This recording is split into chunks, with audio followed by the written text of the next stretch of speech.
Olá, nós estamos de volta com mais um programa Espiritualidade Integral, programa das Igrejas Presbiterianas de Caratinga. E hoje aqui comigo estão os pastores Jackstone, o pastor Theo e o pastor Valdinei. E nós vamos dar prosseguimento às nossas conversas e hoje nós vamos iniciar uma nova série. Uma série falando sobre política, haja visto que as eleições vêm chegando e é um tema bastante interessante para se conversar.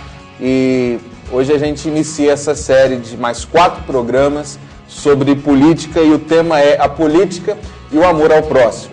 Espero que você goste, que você participe e que seja de grande valor para a sua vida. Obrigado por estar aqui com a gente.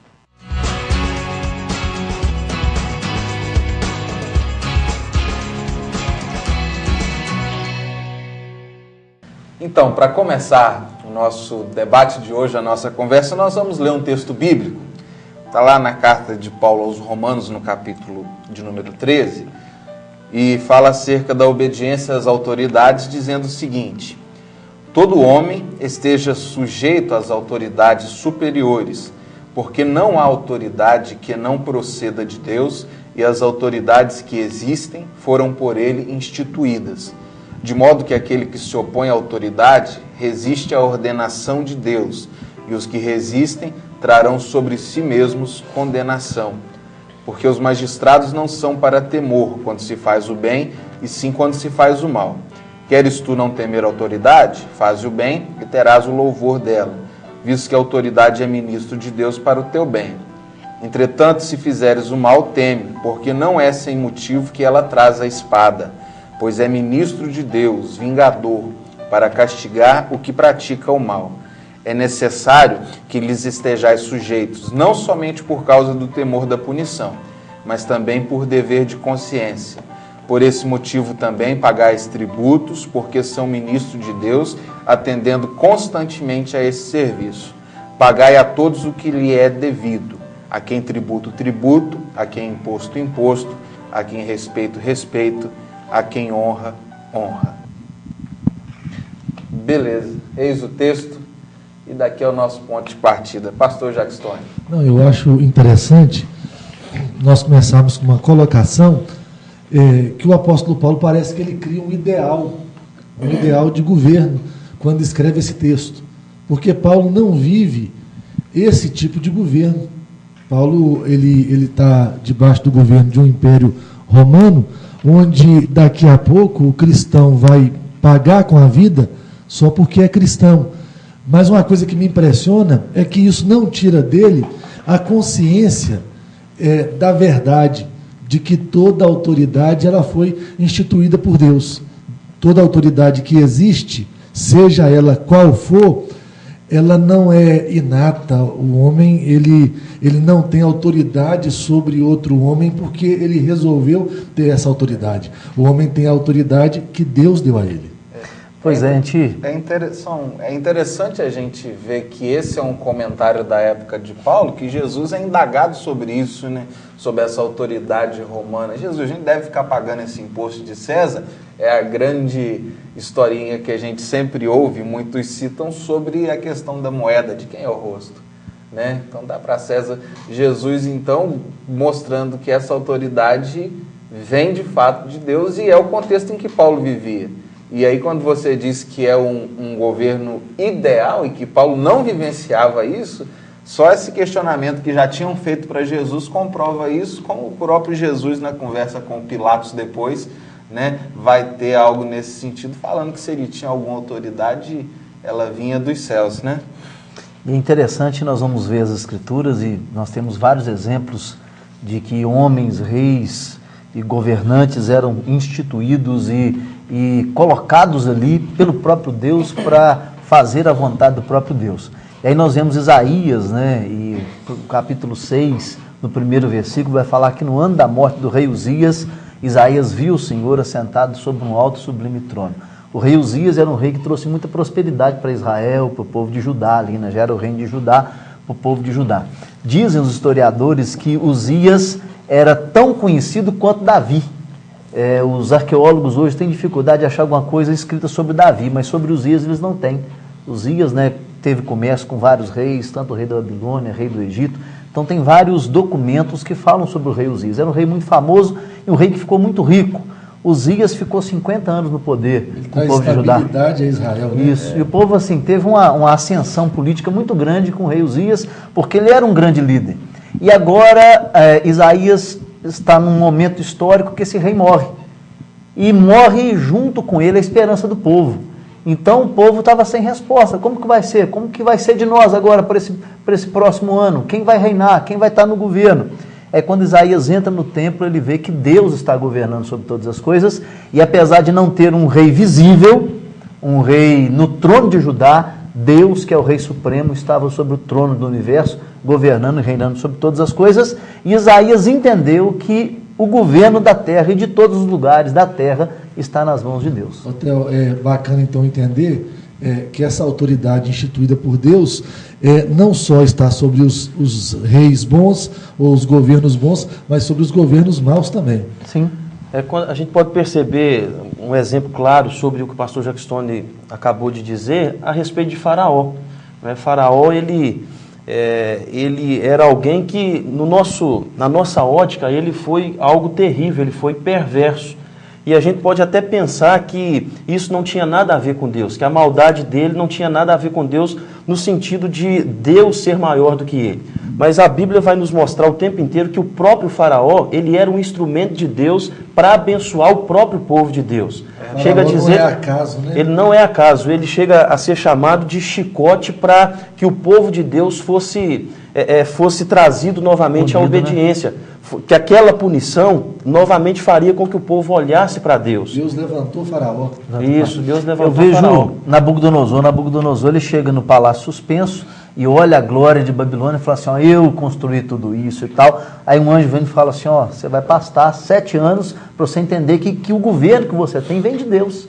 Então Deus pune Nabucodonosor, porque Nabucodonosor, apesar de ser um rei ímpio, ele colocou no coração pensando que ele tinha feito tudo aquilo. Deus fala, não, fui eu. Né? Você está nesse status que você está como o rei dos reis, que Nabucodonosor era rei dos reis, né? Governava sobre vários reinos e várias autoridades, porque Deus tinha colocado ele lá. Nabucodonosor, Ciro, assim, eu acho até que é interessante a gente fazer um link agora, rápido, com o nosso tempo, para que os governantes entendam isso. O governante, as pessoas que pleiteiam cargos hoje, elas precisam compreender que o poder que elas têm vai ser dado pelos homens, mas acima de tudo é dado por Deus. E vão prestar conta, prestam conta, porque a quem muito é dado, muito é cobrado. Mas uma coisa que me vem na cabeça aqui agora, pastores, é onde começa essa ideia de governo, lá no Éden. Eu não sei até quando, só rapidamente aqui, nós temos alguns mitos, eu não sei até quando isso é mito ou se é verdade, mas nós temos a história do Tancredo Neves, né? Tancredo Neves, que ganhou a eleição e ele estava faltando poucos votos, né, para ele ser eleito. Ele diz assim, nem Deus tira essa minha eleição, nem Deus tira de minha presidência, né? E foi eleito e não assumiu o poder, porque morreu, né? Então, assim, nós vemos a vontade de Deus sendo feita. Eu não sei até quando isso é verdade, esse fato, mas é a história corrente, todo mundo já ouviu falar sobre isso. Mas nós vemos claramente que o governo de todos os lugares, e seja lá qual for, seja o governo da sua casa, o marido governando a sua casa, seja o prefeito na cidade, o presidente, ou até mesmo o presidente da ONU, né? Alguém que está à frente de uma instituição que governa sobre várias nações, ele está instituído ali pelo próprio Deus, e Deus colocou aquela pessoa lá. É verdade. E aí a gente chega então no Éden, foi a sua citação e estava aqui já esperando para poder falar sobre isso mesmo. É interessante que ali está o ideal de um governo, né? Uma coisa que não funcionava meramente porque foi institucionalizada, mas ela funcionava de maneira natural, era um governo muito natural funcionando. Deus, de onde emana toda essa autoridade, de onde flui toda essa autoridade que Paulo disse aos Romanos, que a gente vem falando aqui nesses exemplos bíblicos, esse Deus, então, é o que cria o homem e vira para Adão e fala assim, você vai governar sobre toda essa terra. E aí a gente, na teologia, a gente chama esse processo de Deus estabelecer estes mandatos, né? E eles são divididos em 3, eu vou ser aqui de forma breve explicando para você que está em casa.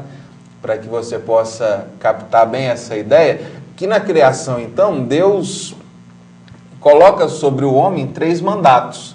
Um deles é o mandato cultural. Esse mandato, então, tinha um relacionamento acerca de como o homem se relacionaria com a criação como um todo.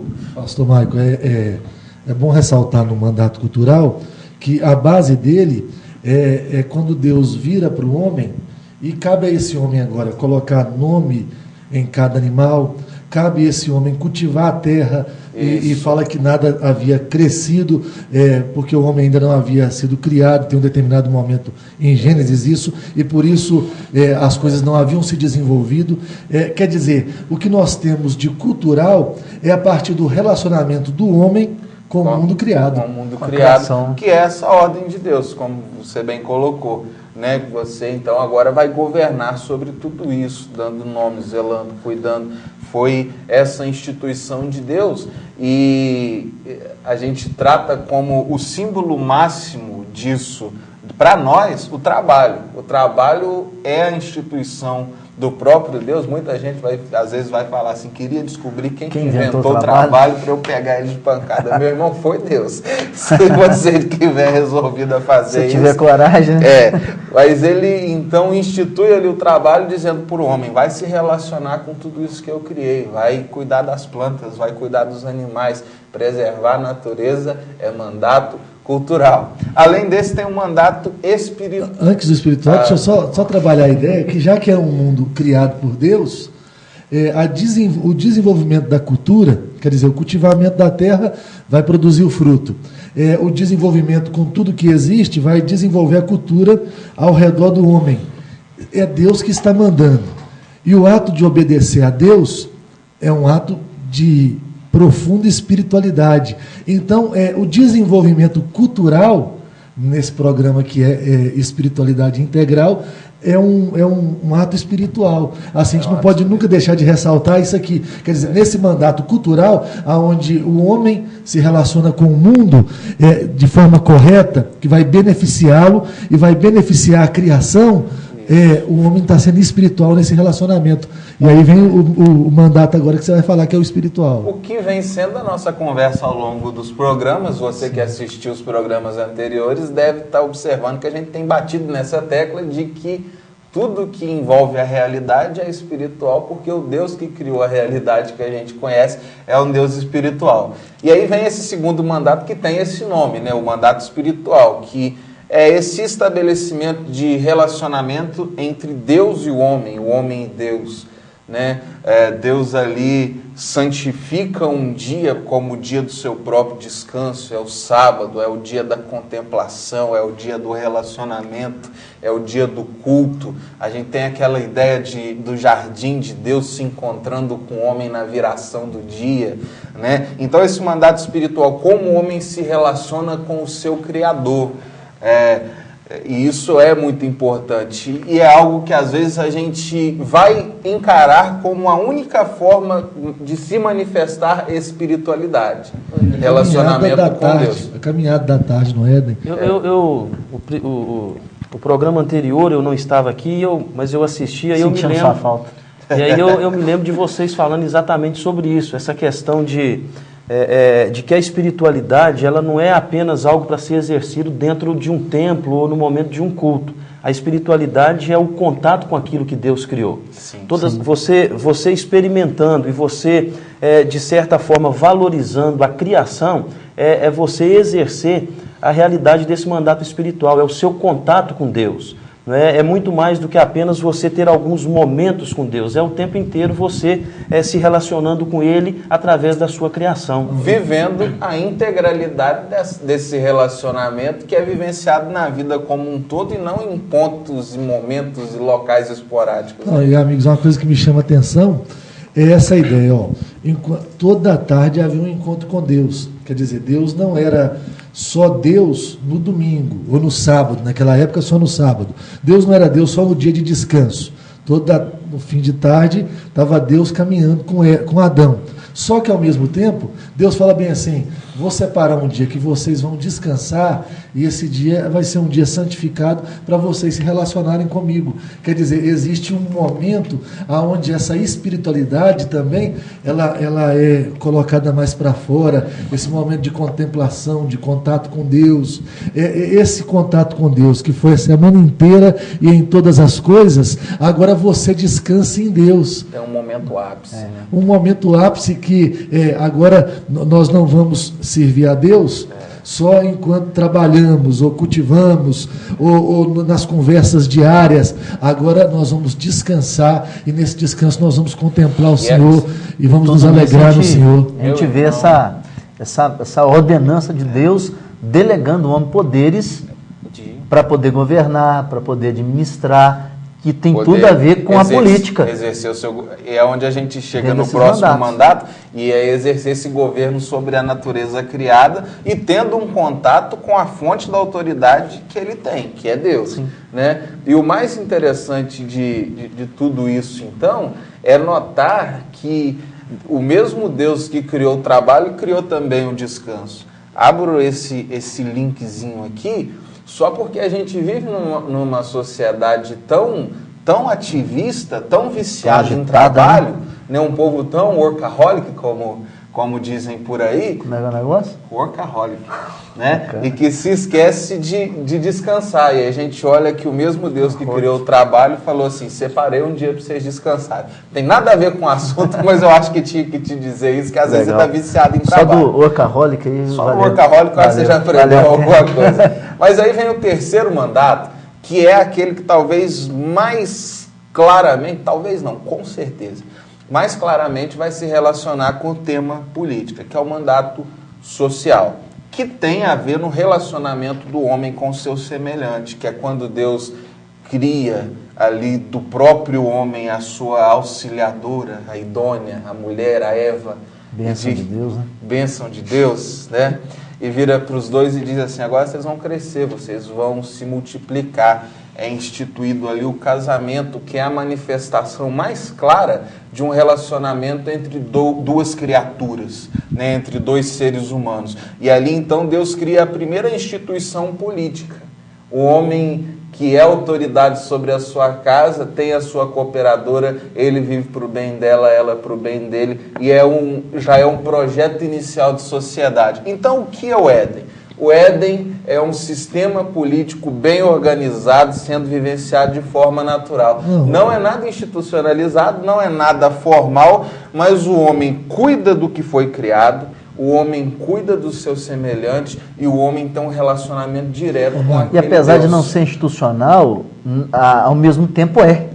Porque o homem é o responsável legal por tudo que acontece no jardim. Tanto é que quando acontece a queda, Deus vai chamar a atenção dele. Vem cá, o que aconteceu? Vice-gerente, Regente. Vice-regente. Uma coisa que me chama a atenção nisso tudo é pensar que a sociedade, ela então nada mais é do que um relacionamento familiar. Você pensa assim, da onde que vem a sociedade?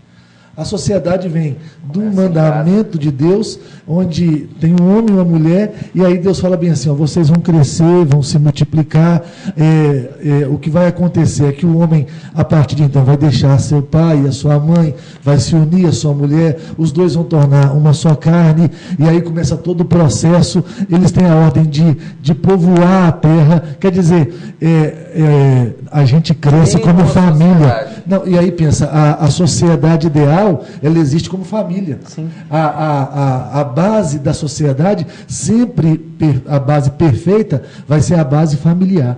Não vai ser a base... fugimos disso aí, há um outro controle sobre isso, nós fugimos da base ideal, porque a base ideal é a base familiar. Deus criou e a partir da família a terra vai se enchendo. E aí, se a gente tivesse essa consciência, nós nos trataríamos como irmãos. E aí, fazendo uma ligação assim que é extremamente relevante no que nós estamos tratando hoje, que é política e o amor ao próximo, como que a gente precisa voltar para essa realidade, não é? Porque nós observamos na palavra de Deus que o grande mandamento é amar a Deus sobre todas as coisas e ao próximo como a si mesmo. Ou seja, é a gente viver em família, é a gente cuidar do outro como a gente cuida de nós mesmos. O amor que eu tenho por Deus, eu preciso demonstrar na mesma qualidade, na mesma intensidade, na mesma qualidade pelo meu semelhante. O interessante é que Deus, de tempo em tempo, Deus tenta resgatar, Deus tem um trabalho de resgatar esse ideal, né?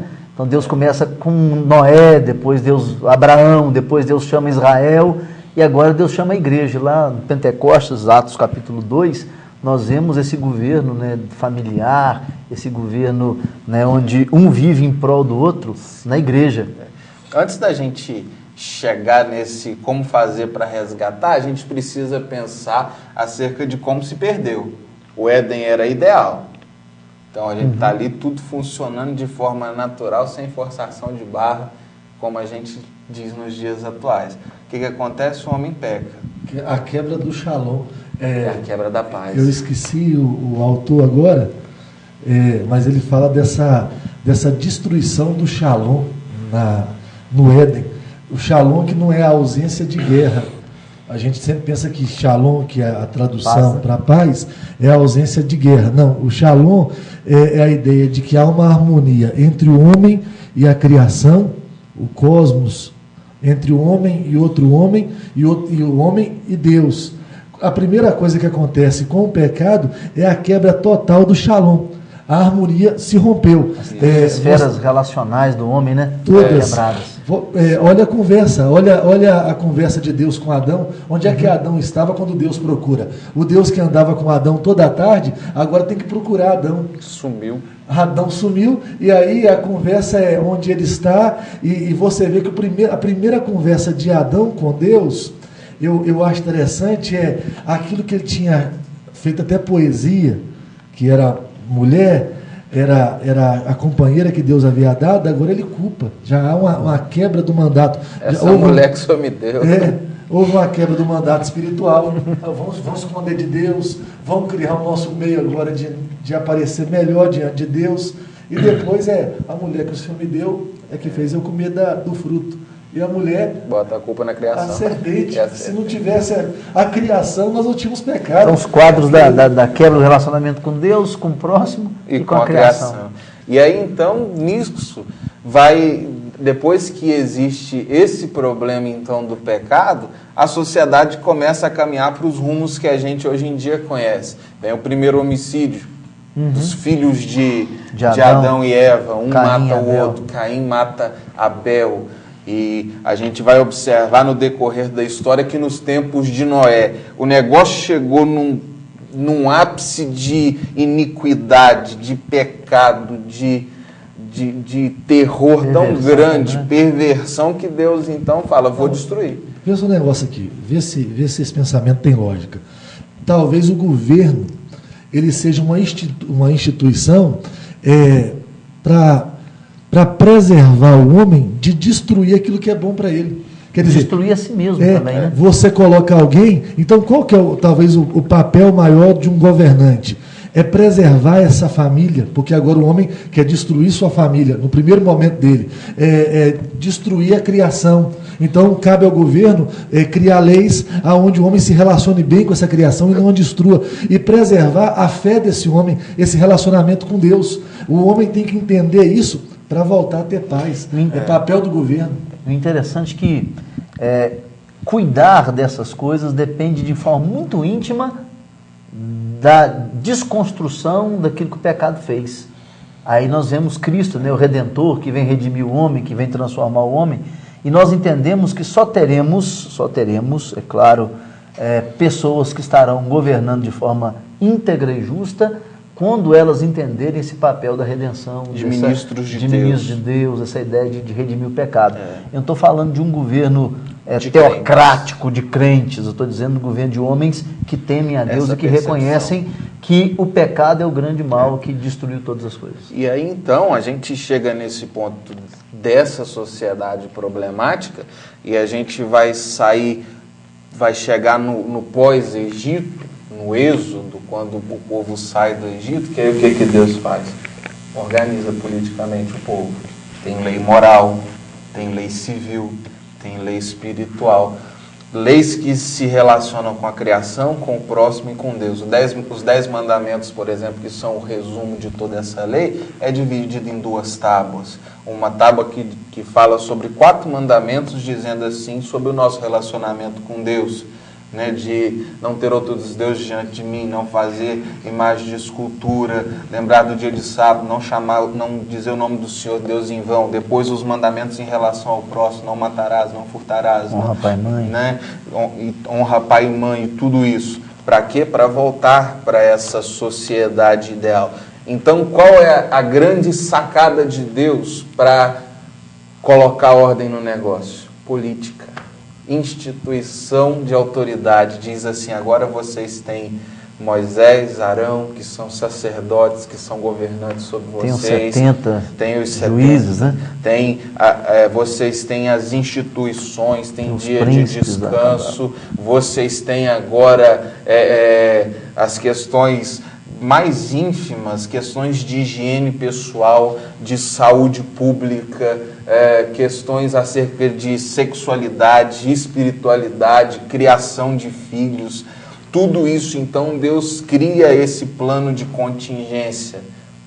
Eu não sei se a palavra foi boa, mas Deus cria, então, esse sistema onde a lei emana dele, ele fala assim, querem viver bem? Está aqui o exemplo. A lei vai ser o rei ali agora. Lex Rex. A lei vai governar esse homem. E uma coisa, então, boa que eu vejo, a partir dessa conversa nossa, e nesse tempo que nós vivemos, é que nessa hora onde se pensa em votar e em ser eleito, a gente precisa se voltar para princípios que são maiores do que nós mesmos.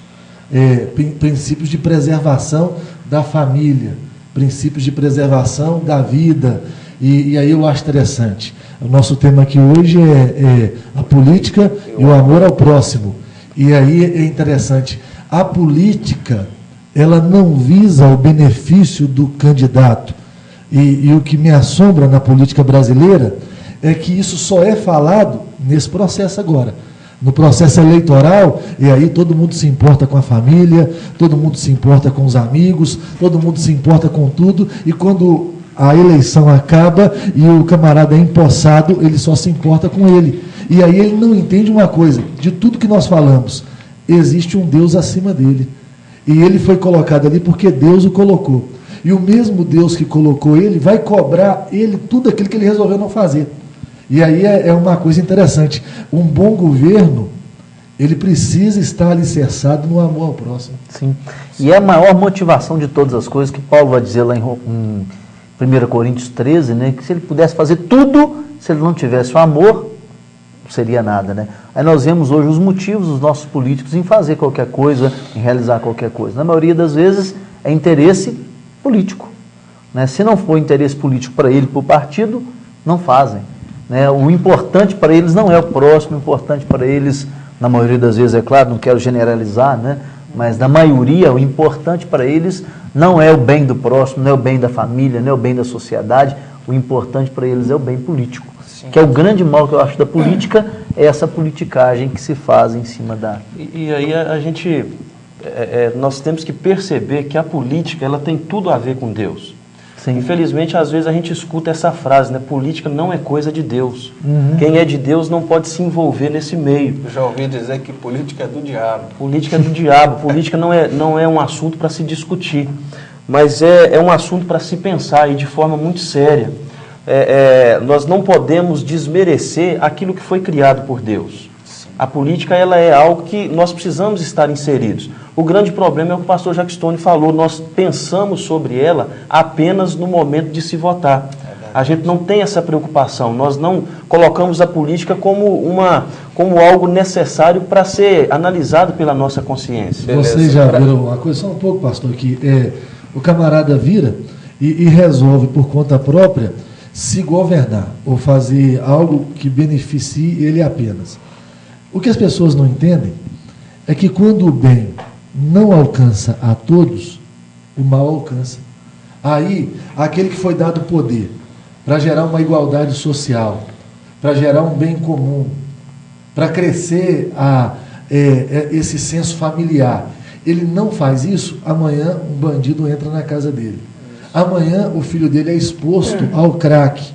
Amanhã ele é assaltado de alguma maneira ou toma um tiro de uma bala perdida. Aí ele ganhou algum dinheiro, a única solução que ele vê para ele mesmo é sair do país ou fazer o que a música do Engenheiros da Havaí dizia, né? Que os muros e as grades nos protegem do nosso próprio mal. A gente começa a erguer muros, erguer grades. Hoje nós vimos lá aquela matéria sobre proteção. Isso. Gente, o nosso programa de hoje vai ficando por aqui. Hoje foi um tema bastante denso, né? A nossa conversa aqui, ela se enfocou em te dar bases históricas, bíblicas, teológicas, sobre como surgiu a sociedade, o que já deu certo, o que não deu, de onde emana a política, de onde vem a autoridade, de onde vem a lei. Foi muito ampla a conversa. Na próxima semana, nós vamos partir para princípios mais práticos do nosso dia a dia. O que pensar acerca de política hoje? Tem a ver com crente? Devo votar só em candidatos cristãos?